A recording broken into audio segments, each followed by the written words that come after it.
사랑하는 성도 여러분, 오늘도 여러분의 모든 길 가운데 주님과 동행하시는 축복이 있기를 소망합니다. 오늘 우리가 함께 묵상하실 하나님 말씀은 로마서 8장 18절에서 23절의 말씀입니다. 생각하건대 현재의 고난은 장차 우리에게 나타날 영광과 비교할 수 없도다. 피조물이 고대하는 바는 하나님의 아들들이 나타나는 것이니 피조물이 허무한데 굴복하는 것은 자기 뜻이 아니오 오직 굴복하게 하시는 이로 말미암음이라.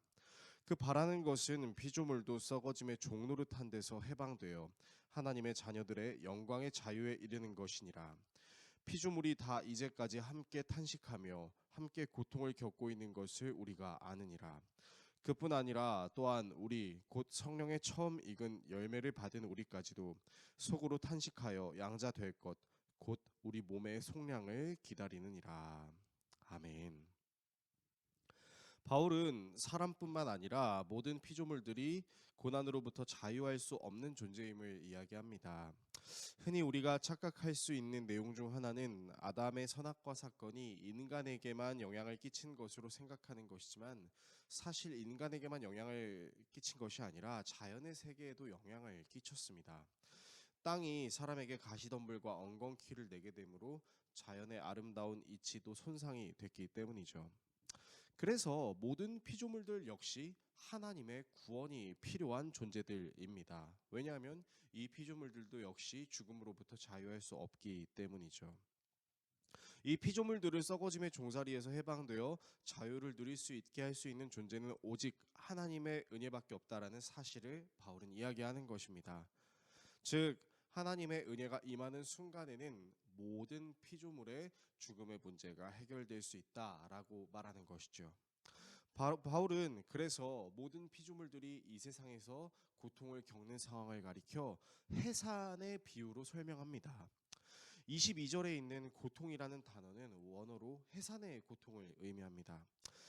사람이 아이를 잉태하여 그 아이가 뱃속에서 자라고 그 배에서 나오는 순간까지 산모는 이루 말할 수 없는 여러 고통들을 겪습니다. 그러나 산모들이 이 고통을 견딜 수 있는 이유는 이 고통은 출산하게 되면 끝나기 때문이죠. 마찬가지로 바울은 모든 피조물들이 죽음으로부터 종살이를 할 수밖에 없는 고난을 당해도 괜찮은 이유는 예수 그리스도의 재림 이후 모든 피조물들이 새롭게 될 뿐만 아니라 깨어진 자연의 구조도 역시 완전히 회복될 수 있기 때문이라고 말합니다. 이와 같은 피조물의 회복에 대해 이사야 선지자는 이사야서 11장 6절에서 9절을 통해 이렇게 말합니다. 읽어드리면요. 이리가 어린 양과 함께 살고 표범이 어린 염소와 함께 눕고 송아지와 어린 사자와 살찐 짐승이 어린아이에게 이끌리고 암소와 곰이 함께 먹으며 사자가 소처럼 풀을 먹을 것이며 젖 먹는 아이가 독사의 구멍에서 장난하며 젖된 어린아이가 독사의 굴에 손을 넣을 것이다 라는 표현이죠. 이처럼 하나님의 구원은 사람뿐만 아니라 모든 피조물에게도 적용되는 하나님의 은혜라는 사실을 바울은 이야기하고 있습니다. 오늘의 말씀을 우리의 삶에 어떻게 적용해야 할까요? 바울은 모든 피조물들이 썩어짐의 종노릇하는 것 같아도 그것을 견딜 수 있는 이유는 끝이 있기 때문이라고 이야기합니다. 생명을 잉태한 산모가 생명을 출산하기 전까지 수많은 고통을 겪음에도 불구하고 결국 해산함으로써 이 고통이 종결되듯 모든 피조물이 고대하는 바 예수님의 재림으로 인해 모든 피조물의 고통은 끝이 납니다.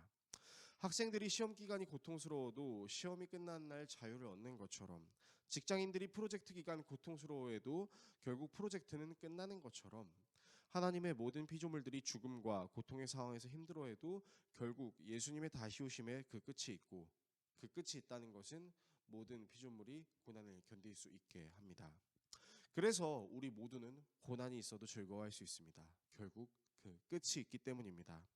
반복되는 것처럼 보이는 고난에도 그 끝에 마무리가 있는 것처럼 이 땅에서 우리가 그리스도인으로 살아가면서 겪게 되는 모든 고난 중에도 이 고난은 예수님이 다시 오시면 끝납니다. 이 사실을 알고 있는 사람은 고난 가운데서도 견딜 수 있습니다. 우리 모두가 고난의 끝에 나타나게 될 그 무엇과도 비교할 수 없는 영광을 기다리는 마음으로 예수님이 다시 오실 때까지 기쁨으로 이 고통을 감내할 수 있기를 예수 그리스도의 이름으로 축원합니다. 기도하겠습니다. 우리를 사랑하시는 하나님, 고난에도 결국에는 그 끝이 있습니다. 그리고 끝이 있다는 것은 우리로 하여금 그 고난을 견딜 수 있게 합니다. 주님, 그 끝에 다시 오실 예수 그리스도를 기다리며 모든 고통 가운데서도 주님을 기다리는 기쁨을 누릴 수 있는 우리 모두가 되게 하여 주십시오.